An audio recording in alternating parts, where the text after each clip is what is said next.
નમસ્કાર, આપ જોઈ રહ્યા છો ટોપ 18 ખબરો. આપની સાથે હું છું ઝરણા. ખબરની શરૂઆત કરીએ. રાજ્યમાં બર્ડ ફ્લૂના કેરને લઈને પહેલો કેસ નોંધાઈ ચૂક્યો છે. જૂનાગઢના માણાવદરમાં બર્ડ ફ્લૂનો પહેલો કેસ નોંધાયો છે. માણાવદર ઉપરાંત નર્મદા અને મહેસાણામાં પણ બર્ડ ફ્લૂના કેસ નોંધાઈ ચૂક્યા છે.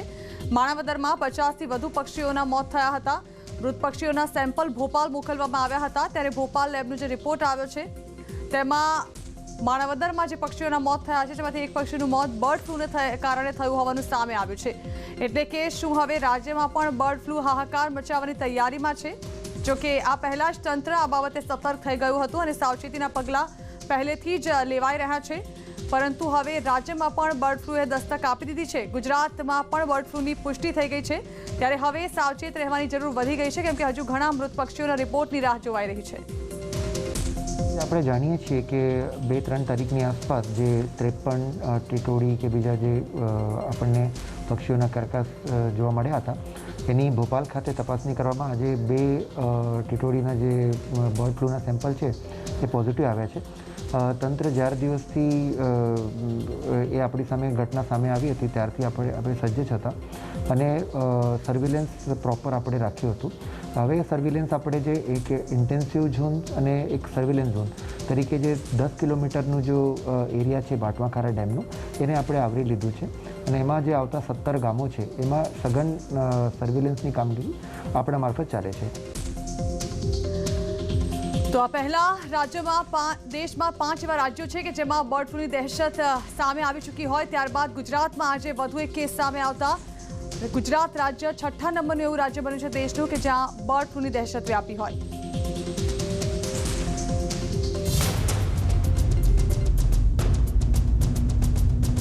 રાજ્યમાં બર્ડ ફ્લૂનો પગ પેસારો થઈ ગયો છે. જૂનાગઢના માણાવદરમાં મૃત્યુ પામેલા પક્ષીઓમાંથી કેટલાકના મોતનું કારણ બર્ડ ફ્લૂ હોવાનું ટેસ્ટમાં સામે આવ્યું છે. ભોપાલની લેબમાં થયેલા ટેસ્ટમાં આ વાત સામે આવી. રાજ્યમાં બર્ડ ફ્લૂની પુષ્ટિ થઈ જતા હવે તંત્રની જવાબદારી વધી ગઈ છે. શુક્રવારે પણ રાજ્યના જુદા જુદા સ્થળો પર 40થી વધુ પક્ષીઓના મોત થયા છે, જેમના સેમ્પલ ટેસ્ટ માટે મોકલાયા છે. સુરેન્દ્રનગરના લખતરના ઓકળ ગામના એક ખેતરમાં 8 ઢેલ અને એક તેતર પક્ષીના મોત થયું છે. એક જ જગ્યાએ મોટી સંખ્યામાં પક્ષીઓ મોતને ભેટતા બર્ડ ફ્લૂની આશંકા સેવાઈ રહી છે. જોકે આ અંગે હજુ કોઈ પુષ્ટિ નથી કરાઈ. વન વિભાગે મૃત પક્ષીઓનો કબજો લીધા બાદ પશુ ચિકિત્સકોએ તપાસ હાથ ધરી છે. વડોદરાના સાવલીના વસંતપુરા ગામમાં 25 કાગડાના શંકાસ્પદ મોત થતા પશુપાલન વિભાગના અધિકારીઓ ઘટના સ્થળે પહોંચ્યા હતા. મૃત કાગડાના સેમ્પલ તુરંત ભોપાલની લેબમાં મોકલાયા છે, જ્યાંથી 4 દિવસ બાદ રિપોર્ટ આવતા કાગડાના મોતનું કારણ જાણી શકાશે. છેલ્લા 4 દિવસથી વલસાડમાં કાગડાના શંકાસ્પદ મોતનો સિલસિલો યથાવત રહ્યો. શહેરના સુગઢ ફળિયા અને શહીદ ચોક વિસ્તારમાં 3 કાગડાઓ મૃત હાલતમાં મળ્યા, જ્યારે અન્ય 3 કાગડા અર્ધ બેભાન હાલતમાં. વલસાડના ખડકી ભાગડા વિસ્તારમાં પીએચસી સેન્ટર નજીક પણ 3 કાગડાના મોત થતા વન વિભાગ અને પશુપાલન વિભાગ દોડતું થયું. 4 દિવસમાં અહીં 13થી વધુ કાગડાના શંકાસ્પદ મોત થઈ ચૂક્યા છે. મૃત પક્ષીના સેમ્પલ ટેસ્ટ માટે મોકલવા ભોપાલ આપવામાં આવ્યા. પ્રાથમિક તબક્કે કાગડાના મોત પાછળ ફૂડ પોઈઝનિંગ જવાબદાર હોવાનું જણાવાય છે. જે મૃત હાલતમાં મળી આવેલા છે એ કાગડાઓના એમાંથી સેમ્પલ લઈ અને અમે ભોપાલ ખાતે એના સેમ્પલ મોકલ્યા છે.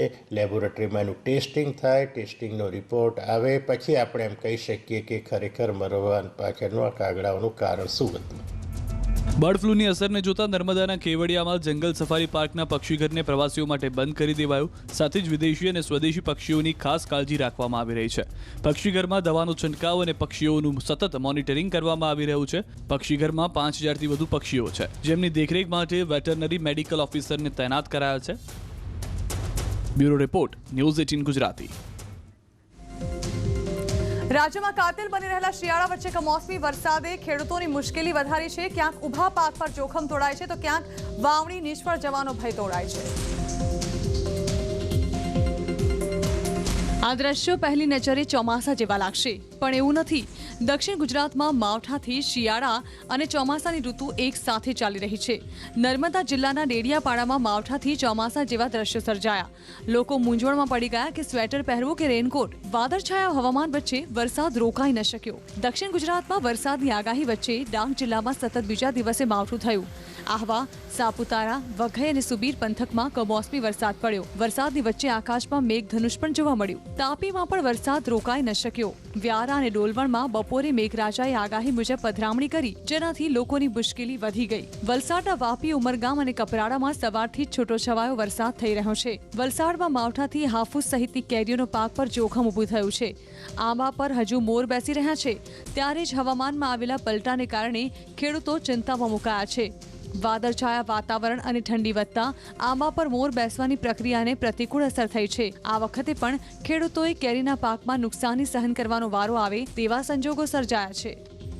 કેરીની સિઝન સારી જવાની આશા હતી, પણ 15-20 દિવસ પહેલાં જે વરસાદ થયો ને એની અંદર નુકસાન કર્યું છે, અને આગલા જે ફ્લાવરિંગ થયેલું એને ટોટલ નાશ થયો છે, એટલે નુકસાનમાં જ ગયું છે. અને અત્યારે જે પાછું આ 4-5 દિવસથી જે વાદળિયું વાતાવરણ છે ને એની અંદર જે ફ્લાવરિંગની શક્યતા જે 100% હતી એને પાછી એકદમ ઓછી થઈ ગઈ, એટલે કેરીના પાકને બહુ મોટો ફટકો લાગ્યો છે.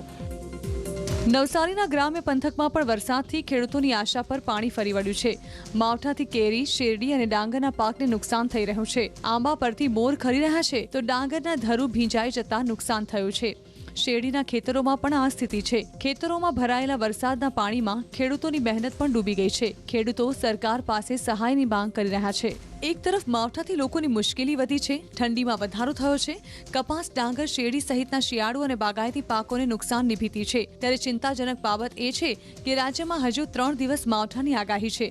11મી જાન્યુઆરી સુધી દક્ષિણ ગુજરાત અને સૌરાષ્ટ્રના ભાગોમાં હળવાથી મધ્યમ વરસાદની આગાહી છે. નર્મદા, તાપી, ડાંગ, વલસાડ, નવસારી અને તાપીમાં વરસાદની આગાહી છે, તો દાહોદ, ભાવનગર અને અરવલ્લીમાં પણ માવઠું થઈ શકે છે. 11મીથી જ રાજ્યમાં ઠંડીનું પ્રમાણ પણ વધી શકે છે, જેને જોતા 2 દિવસ માછીમારોને દરિયો ન ખેડવા તાકીદ કરાઈ છે. अभी अगले 5 दिन में गुजरात रीजन में बारिश अगर कोई होने का कोई संभावना नहीं है, एंड कोल्ड वेव रहेगी सौराष्ट्र कच्छ में, आइसोलेटेड प्लेसेस में, कहीं डिस्ट्रिक्ट में जैसे कच्छ एंड जूनागढ़ में होने का संभावना है, और कहीं डिस्ट्रिक्ट में कोल्ड वेव होने का संभावना नहीं है, लेकिन ठंडा रहेगी. अभी मोस्टली टेम्परेचर नॉर्मल है, नॉर्मल टू बिलो नॉर्मल है. સમગ્ર દેશમાં આજે કોરોના વેક્સિનનો બીજો ડ્રાય રન યોજાયો. ગુજરાતમાં પણ તેને લઈને તડામાર તૈયારીઓ કરી લેવામાં આવી છે. ત્યારે કેવી છે આ તૈયારીઓ, જોઈએ અહેવાલમાં.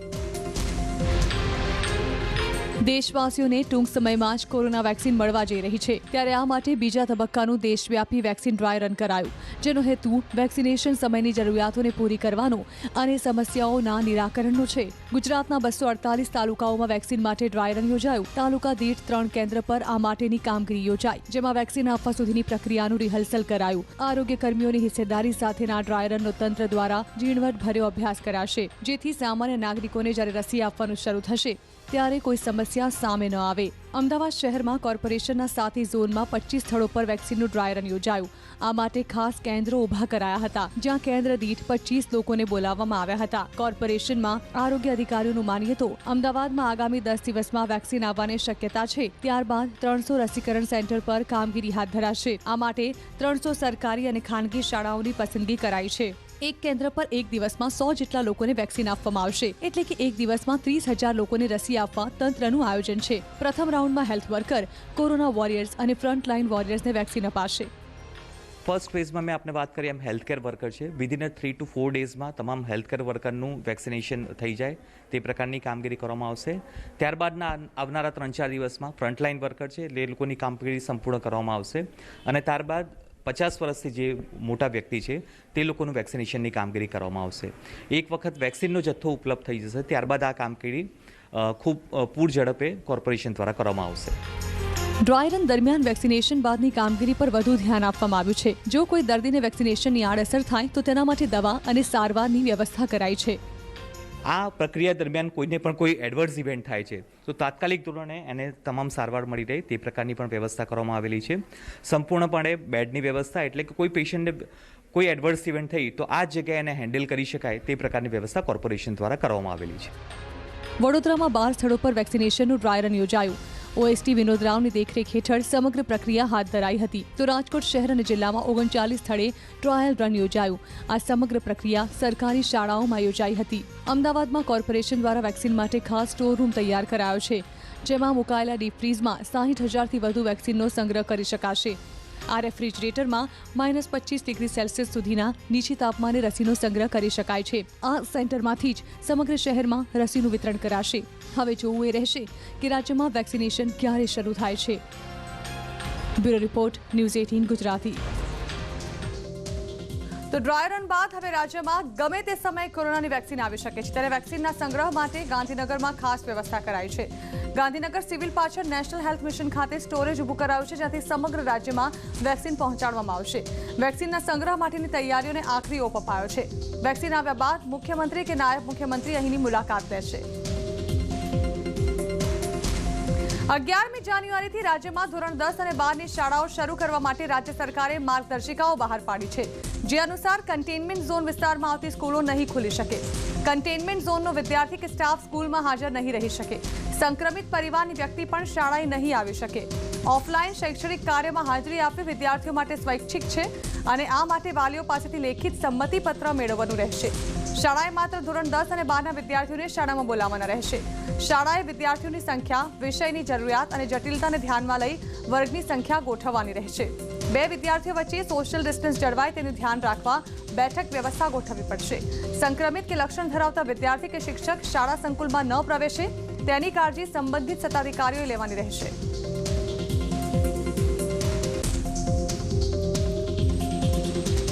ઉત્તરાયણ પર પતંગ ચગાવવાની હાઈકોર્ટે છૂટ આપી દીધી છે. જોકે મર્યાદા એ રહેશે કે મિત્રો કે સગા સંબંધીઓને ભેગા કરવાના બદલે માત્ર પરિવાર સાથે જ પતંગબાજીનો આનંદ લૂંટવો પડશે.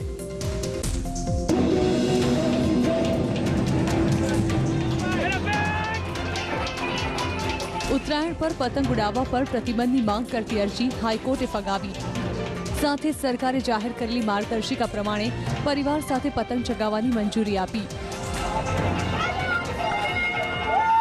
હાઈકોર્ટે કહ્યું કે અમે કોઈ ધર્મની વિરુદ્ધમાં નથી, પરંતુ કોરોના સંક્રમણ ન ફેલાય તેના માટે પૂરતી તકેદારી રાખવી જરૂરી છે.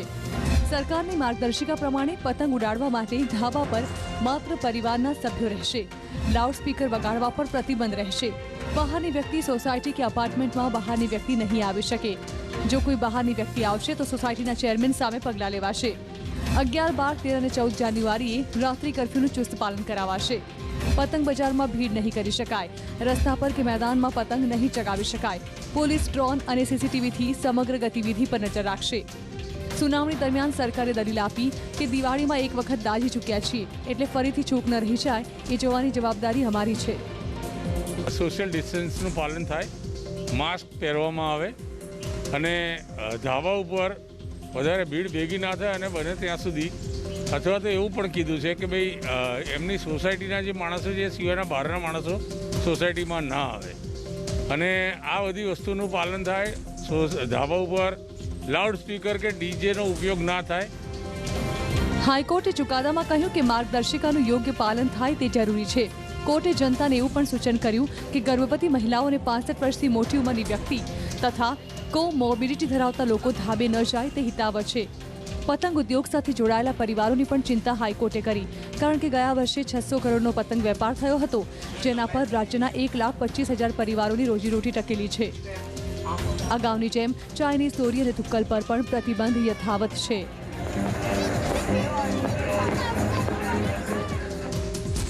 ગુજરાતને વધુ એક ભેટ મળવા જઈ રહી છે. સ્ટેચ્યુ ઓફ યુનિટી સુધી રેલવે સેવા ટૂંક સમયમાં શરૂ થશે. 16મી જાન્યુઆરીએ પ્રધાનમંત્રી મોદી રેલવે લાઇન અને કેવડિયાના નવનિર્મિત રેલવે સ્ટેશનનું ઈ-લોકાર્પણ કરશે.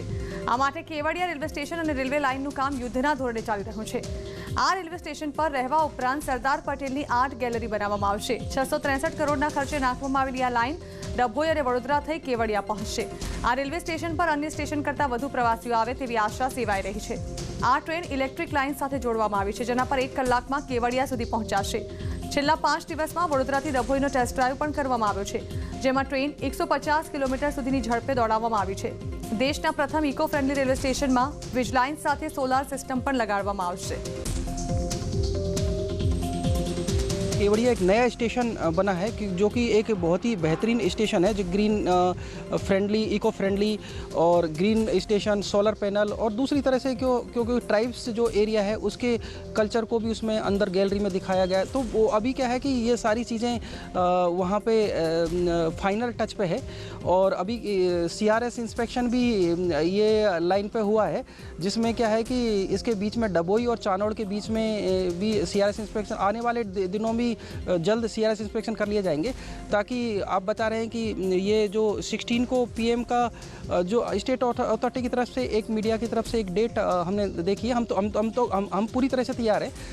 जब भी फंक्शन होगा तो जल्दी हम लोग उसको वो कर देंगे, बट फाइनली हमारे पास में ऑफिशियली अभी कोई डेट नहीं आई।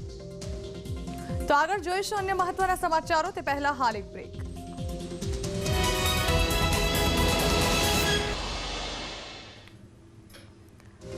Welcome back. સુરતના કામરેજમાં એક ખેડૂતે કમાલ કરી દેખાડી છે। દક્ષિણ ભારતમાં થતી રક્તચંદનની ખેતી કરીને ખેડૂતે અન્ય ખેડૂતો માટે નવી રાહ ચીંધી છે। ગુજરાત માટે ચંદનની ખેતી ન તો સામાન્ય છે કે ન તો પરંપરાગત, પણ કામરેજના ખેડૂત વલ્લભ પટેલે આમ કરી દેખાડ્યું છે। તેમણે 35 એકર જમીનમાં લાલ ચંદનના 15,000 છોડની વાવણી કરી છે। આંધ્રપ્રદેશથી બીજ લાવી તેમણે લાલ ચંદનની વાવણી કરી હતી। 20 વર્ષ બાદ તેમની મહેનત રંગ લાવી। આજે ચંદનના રોપાએ જંગલનું સ્વરૂપ લઈ લીધું છે। 2 થી 3 વર્ષમાં લાલ ચંદન તૈયાર થઈ જશે, જેની આંતરરાષ્ટ્રીય બજારમાં કિંમત કિલોગ્રામ દીઠ 10,000 રૂપિયા છે। આ જ કારણ છે કે લાલ ચંદનને લાલ સોનું પણ કહેવાય છે। 15માંથી 10,000 ઝાડ એવા છે જે 13-14 વર્ષના છે, બાકીના 5,000 ઝાડ છે તે 7 વર્ષના છે અને વ્યવસ્થિત પહેલેથી પ્લાનિંગ કરીને બનાવેલા ખૂબ સારા રિઝલ્ટ છે। લાલ ચંદનની વાવણી માટે વલ્લભ પટેલને 1 એકર દીઠ 60,000 રૂપિયા જેટલો ખર્ચ થયો છે। ત્યારબાદ દર વર્ષે જાળવણી માટે એકર દીઠ 10,000 રૂપિયાનો ખર્ચ થાય છે। લેબોરેટરી ટેસ્ટમાં વલ્લભભાઈના ચંદનની કિંમત 5,000 રૂપિયા કિલો હોવાનું સામે આવ્યું છે, જેના આધારે ચંદનના એક ઝાડની કિંમત 10 લાખ રૂપિયા જેટલી થાય છે। 25 વર્ષ બાદ આ કિંમત વધી પણ શકે છે। કડપા સ્પેશિયલ જોવા ગયો તો ત્યાંની જમીન પથરાળ, ખડકાળ, 47 ડિગ્રી ટેમ્પરેચર, પાણીની કોઈ વ્યવસ્થા નહીં, તો બહુ સારી રીતે થાય છે। ત્યાર પછી શરૂઆત કરી, રોપા મંગાવ્યા, રોપ્યા અને ખૂબ સારા રિઝલ્ટ છે અત્યારે। લાલ ચંદનના ઝાડના મૂળિયા ઊંડા હોવાથી ઝાડને 5-7 વર્ષ પછી પણ પાણી પીવડાવવાની જરૂર નથી રહેતી। સામાન્ય રીતે કર્ણાટક, આંધ્રપ્રદેશ અને તામિલનાડુના જંગલોમાં થતા રક્તચંદનની ખેતી માટે દક્ષિણ ગુજરાતની જમીન માફક આવે તેવી છે। ખાસ કરીને દક્ષિણ ગુજરાતનો વિસ્તાર છે એ રેડ સેન્ડલવુડ માટે માફક આવી શકે છે, પરંતુ ખાસ બાબત ધ્યાનમાં રાખવાની એ જ છે કે એને જે વેલ ડ્રેન સેન્ડી લોમ સોઇલ જોઈએ છે, જે આપણા દક્ષિણ ગુજરાતની અંદર હેવી કોટન બ્લેક સોઇલ છે। એટલે ખાસ કરીને આપણે પાણી ન ભરાઈ જાય એવી જમીન, એટલે ખાસ કરીને એ કાળજી રાખવાની રહે છે। લાલ ચંદનનું આંતરરાષ્ટ્રીય બજાર બહુ મોટું છે। ચીનમાં લાલ ચંદનની સૌથી વધુ ખપત થાય છે। તેનો સૌથી વધુ ઉપયોગ દવા બનાવવામાં, ચોપસ્ટિક તેમજ બૌદ્ધ સાધુઓના વસ્ત્રોને ડાય કરવામાં થાય છે। કેટલાક દેશોમાં લાલ ચંદનનો ઉપયોગ વિસ્કી બનાવવામાં પણ થાય છે। ભારતમાં રક્તચંદનની નિકાસ પ્રતિબંધિત હોવાથી માત્ર આંધ્રપ્રદેશથી જ વર્ષે 30 થી 40,000 કરોડ રૂપિયાના લાલ ચંદનની વિદેશોમાં દાણચોરી થાય છે। કિંમતી લાલ ચંદનની દેખભાળ પણ ઘણી જરૂરી છે। આ માટે વલ્લભભાઈએ 35 એકરના ખેતરમાં ચારે તરફ પાકી દિવાલ ચણી છે। સાથે જ 2 માણસો 24 કલાક ખેતરની રખેવાળી કરે છે। 15 જેટલા ખેત મજૂરો ચંદનના ઝાડની જાળવણી માટે 24 કલાક ખેતરમાં રહે છે। લાલ ચંદનની ખેતી સહેલી નથી, તેમાં મહેનત, ધીરજ અને ખર્ચની જરૂર પડે છે। જ્યારે તેનું રોપણ કરવામાં આવે ત્યારે વૃક્ષોની સંખ્યાની નોંધણી કરાવવી ફરજિયાત છે। જંગલમાં વૃક્ષ 25 વર્ષે પુખ્ત થાય ત્યારે તેને કાપવા માટે પણ વન વિભાગની મંજૂરી જરૂરી છે, જોકે ખેડૂતો માટે તેના વેચાણ માટે મંજૂરી લેવી જરૂરી નથી। કેતન પટેલ, ન્યૂઝ 18 ગુજરાતી, બારડોલી। પ્રદેશ ભાજપ પ્રમુખ CR પાટીલે અમરેલી અને જૂનાગઢમાં સરપંચો સાથે સંવાદ કર્યો। અમરેલીમાં સરપંચને ખાટલા પર બેસાડી તેમણે નવો અભિગમ રજૂ કર્યો। સ્થાનિક સ્વરાજની ચૂંટણી દસ્તક દઈ રહી છે અને ભાજપે શરૂ કરી છે ખાટલા પરિષદ। ભાજપ પ્રદેશ પ્રમુખ CR પાટીલ પહોંચ્યા અમરેલીમાં, જ્યાં 200થી વધુ સરપંચો સાથે સંવાદ કર્યો। હેતુ છે સરપંચો ગામે ગામ રાજ્ય સરકારની વિવિધ યોજનાઓની માહિતી છેવાડાના લોકો સુધી પહોંચાડે। અમરેલી જિલ્લા ભારતીય જનતા પાર્ટી તરફથી આજે સરપંચો સાથે સંવાદનો કાર્યક્રમ ખાટલા બેઠક દ્વારા યોજવામાં આવ્યો હતો। ટેકનોલોજીનો ઉપયોગ કરીને કેન્દ્ર સરકારની લગભગ 375 યોજનાઓ અને રાજ્ય સરકારની લોકોને લાભ કરતી યોજનાઓનો એક મોબાઈલ એપમાં જે અમે બનાવી છે એને બધા સરપંચોને અમે ડાઉનલોડ કરી એના દ્વારા દરેક ગામમાં સરપંચ પોતાના ગામના જરૂરિયાતમંદ લોકોને આ યોજનાઓનો લાભ અપાવી શકે એની માહિતી આપી શકે એના માટેનો એક પ્રયત્ન અમે કર્યો છે। આ તબક્કે પાટીલે પેજ કમિટી પર ભાર આપવાનું કહ્યું। આમ પણ ભાજપની સ્ટાઇલ છે માઇક્રો પ્લાનિંગથી જન સુધી પહોંચવું। તેમણે કાર્યકરોને હાકલ કરી કે આ અભિયાનમાં વધુમાં વધુ લોકો જોડાય અને સાથે જ પાટીલે વિપક્ષના નેતા પરેશ ધાનાણીના અણુબોમ્બવાળા કટાક્ષ પર પ્રહાર કરવાનું ચૂક્યા નહીં। બીજું જે પેજ કમિટી બનાવવા માટેનો જે અમારું એક અભિયાન ચાલે છે કે જેમાં 50 લાખથી વધુ સભ્યો નોંધાઈ ગયા છે અને 80 લાખનું ટાર્ગેટ અમે એચીવ કરવા તરફ જઈ રહ્યા છે, ત્યારે એના દ્વારા જે કાર્ડ બન્યા હતા એનો વિતરણનો પણ કાર્યક્રમ કર્યો। સ્થાનિક સ્વરાજની ચૂંટણી પહેલા ગામે ગામ ફરી CR પાટીલે પ્રચારનું રણશીંગું ફૂંકી દીધું છે। મિશન છે સૌરાષ્ટ્રની સ્થાનિક સ્વરાજમાં ભગવો લહેરાય। એક્શન પ્લાન ઘડાઈ ચૂક્યો છે, એટલે જ પાટીલ ઈચ્છે છે કે સંવાદથી કાર્યકરો અને નેતાઓમાં નવો જોશ ઉમેરાય। આવો જુસ્સાભેર માહોલ જૂનાગઢમાં પણ જોવા મળ્યો। અહીં પણ પાટીલે સરપંચોને માહિતગાર કર્યા। રાજન ઘટિયા, ન્યૂઝ 18 ગુજરાતી, અમરેલી। છત્તીસગઢના બસ્તરમાં એક વિચિત્ર ઘટના સામે આવી। અહીં એક યુવાને 2 યુવતીઓ સાથે લગ્ન મંડપમાં લગ્ન કર્યા, તે પણ પરિવારજનોની સામે। એક વર અને 2 વધુ, કાલ્પનિક લાગતી આ વાત હકીકત બની છે। આ દ્રશ્યો તેના પુરાવા છે। યુવાન 2 યુવતીઓ સાથે પ્રેમમાં હતો અને તે 2માંથી કોઈને પણ દગો આપવા નહોતો માંગતો, એટલે તેણે બંને સાથે લગ્ન કરવાનું નક્કી કર્યું અને આમ કર્યું પણ, એ પણ ચૂપચાપ નહીં, 500 લોકોની હાજરીમાં, સંપૂર્ણ રીતિ રિવાજોના પાલન અને બેન્ડ બાજા બારાત સાથે। છત્તીસગઢના બસ્તર જિલ્લાના ટીકરા લોહંગા ગામના નિવાસી ચંદુ મૌર્યે સમાજનો ડર રાખ્યા વિના પોતાની બંને પ્રેમિકાઓ સાથે સંસાર માંડવા 7 ફેરા લીધા। આ દ્રશ્યો હાલ સોશિયલ મીડિયામાં ચર્ચામાં છે।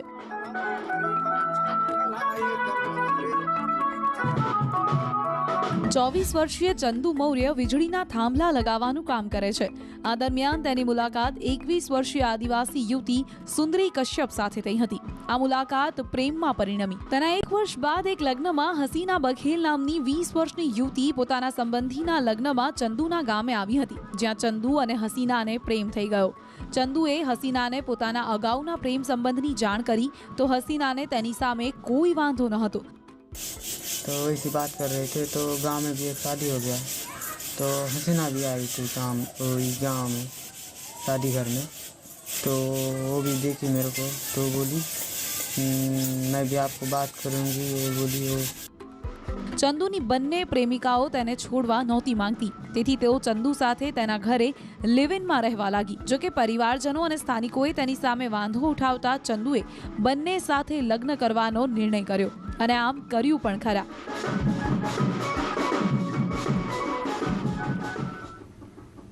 તો આ સાથે જ આ બુલેટિન સમાપ્ત કરીશું અને વધુ સમાચાર માટે આપ જોતા રહો ન્યૂઝ 18 ગુજરાતી।